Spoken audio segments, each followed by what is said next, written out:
Hi, I'm Killian Scott, and it's my great pleasure to introduce to you the new novel by Henry Murphy, Tilting at Windmills, a Spanish year chasing a novel dream.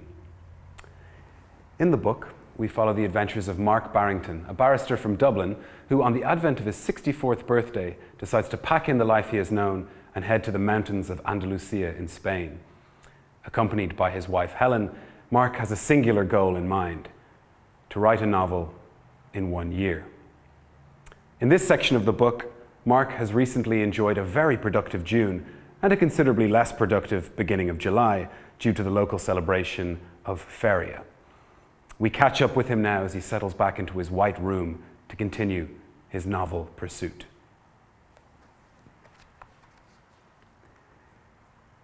Tuesday morning.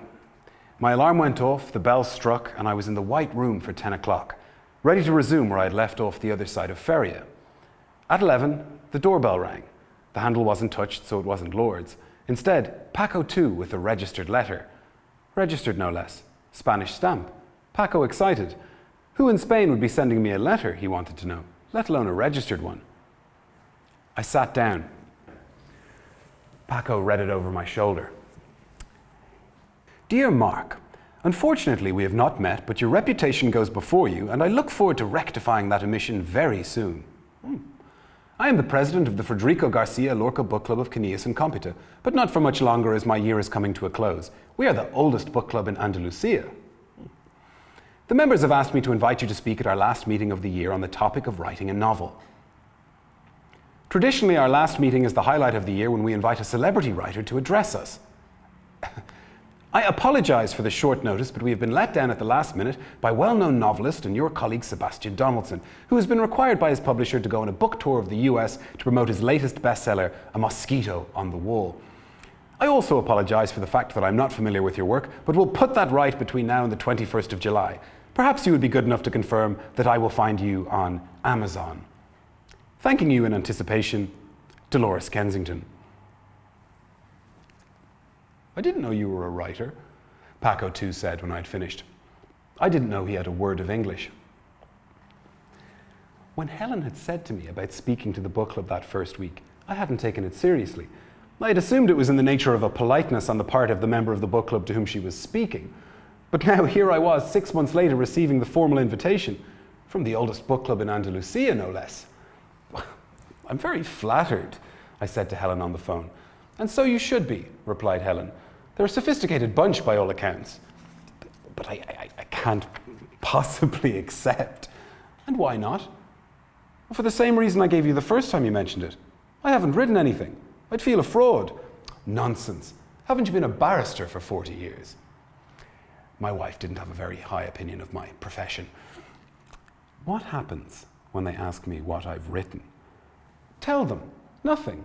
But you're putting it right. You've just completed 25,000 words. It may be 40 by then. Your publisher is very pleased. But, no buts. You're on your way. They're lucky to have you, a soon-to-be best-selling novelist. She was very persuasive. I'll be back for it. I get in on the 20th. There was no way out. Dolores Kensington may not have known me, but I knew her, a formidable woman, one of those ice-cool maiden types you'd be terrified to ask to dance. A former Miss Northern Norway, I'd looked on from a distance when I'd seen her in Compita. I decided to go for it. I accepted her kind invitation, suggested we meet to see precisely what she had in mind, and gave her my email address. She replied immediately. Nothing wrong with her efficiency department. She didn't think a meeting would be necessary. Anyway, she was very busy for July, what with the end of her presidency, and a number of summer engagements. I had the title of the talk, and really she didn't think she could be of much assistance to an experienced writer. Presumably, I had done this many times before. Not exactly what you would call a charm offensive. I was on my own. No Dolores, effectively no Helen except on the phone. 3 weeks to come up with the goods. I didn't feel this was one I could do off the cuff, so the novel would have to go on hold. It would be a learning curve in itself, and it might help the writing a bit. Anyway, I had done very well in June. I took myself into the mountains for a few days to work out a plan. I liked going into the mountains, although July wasn't exactly a going into the mountains month. I decided that there was a likelihood that many members of the book club were themselves aspiring authors. Sure, they loved reading and loved their book club, but closet writers too. Really what they wanted to do was put pen to paper themselves. So I thought that that should be my inspiration. I would introduce them to my experience over the last 6 months and how I had gone from 0 to 25,000 words. 25,002, to be precise. I've heard it said that the difference between an Irish witness and an English one is that an English witness wants to tell the truth, the whole truth, and nothing but the truth, whereas an Irish witness just wants to give a good account of himself. This I certainly wanted to do, and if there had to be a few porkies along the way, then so be it. The 3 weeks passed quickly, and in no time at all, apart from the 3 weeks of course, it was time to gather up my script and head for the meeting. Jill and Reg kindly gave me a lift, and being OCD when it comes to punctuality, we arrived at the locked gates of the President's residence half an hour before kick-off. It was only the book club she was president of, but the security suggested a higher presidency. I jumped out of the car and announced my name over the intercom. Who? The voice with which I'd established contact inquired. I repeated my name. And what is the purpose of your visit? I think if you ask the president, she will be able to help you. This was ridiculous. But surely you know the purpose of your visit. Well, of course I know the purpose of my visit. This didn't augur well for the meeting. This is Villa Esperanza, is it not? No, it isn't. Villa Esperanza is on the other side of the street. The intercom went dead. In a matter of seconds, we were whizzing through the open gates of the residence to which we had been invited. The president gave us a warm welcome, which was a relief. I was concerned that we were on the early side and that she might not be ready for us. Indeed, might not be up. I couldn't have been more wrong. The place had been buzzing for hours. It felt as if we had entered an embassy. The former Miss Northern Norway was utterly beautiful. I already knew that. And utterly charming. I was confused. She brought us into a comfortable room that had a wonderful view of the Sierras. I'm sure you don't normally have a drink at this hour, but I always find that a little something settles the nerves and enhances performance, she said, handing me a Carlos Primero, Spanish measure. Salud. Salud, indeed. I hadn't been the slightest bit nervous up to that moment, but now that she mentioned it, the little something was very welcome. Down the hatch. Sláinte, I said. I helped myself to another as my hostess led me to an alcove for an even better view. There's something I must get off my chest before we start, Mark. I couldn't imagine what this might be. My email. Your email, Dolores? What about your email? Oh, it was quite rude. Not at all. What are you talking about? You're a busy woman. Oh, you know it was. The fact is I didn't write it. It was my secretary, the secretary of the book club. Incoming president, in fact. She's a bit of a cow. Think nothing of it. The fact is, I would love to have met you. And I'm not that busy. You're very kind. I was warming to Dolores. Here, have another drop. Oh, and I should have told you, the mayor of Malaga is coming. He's a friend of mine and I thought he'd like your work. The mayor of Malaga? What a shame Helen wasn't here. She loves mayors. She had phoned the previous day to say that her plans had changed and that she wouldn't be out for another week. I was a bit cross with her, to be honest. But I thought you hadn't read my work.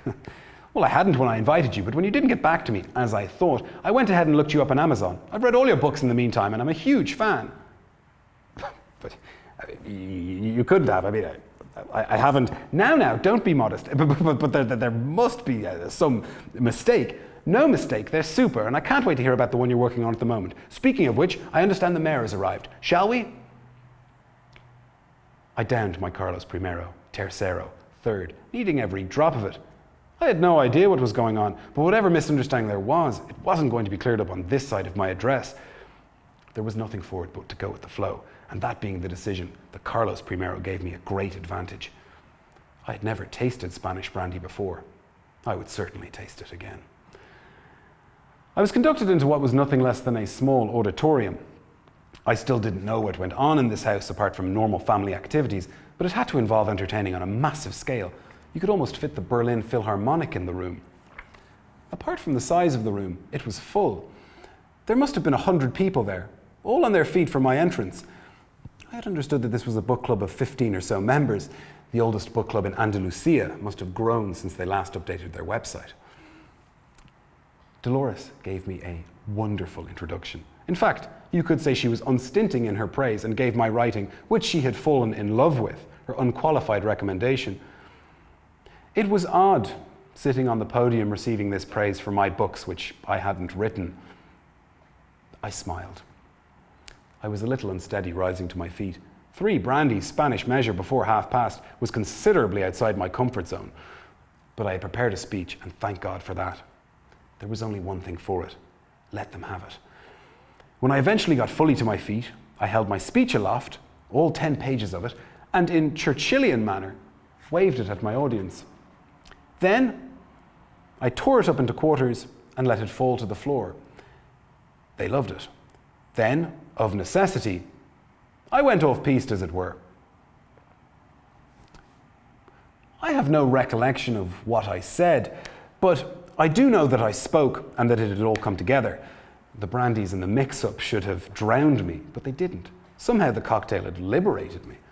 I was told afterwards that I treated the audience to amusing tales from the forecourts in Dublin, and followed that with an account of my 5 months to date in Caneas and my struggles with writing and light domestics.